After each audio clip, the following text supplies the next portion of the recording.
Imagina que te sumerges en las profundidades del océano, más oscuras y más tenebrosas, a miles de metros bajo la superficie.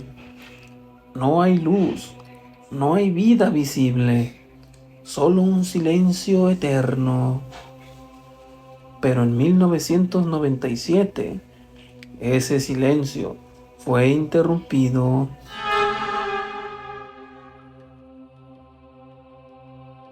Micrófonos ocultos en las entrañas del mar captaron un rugido imposible, un sonido tan profundo, tan colosal,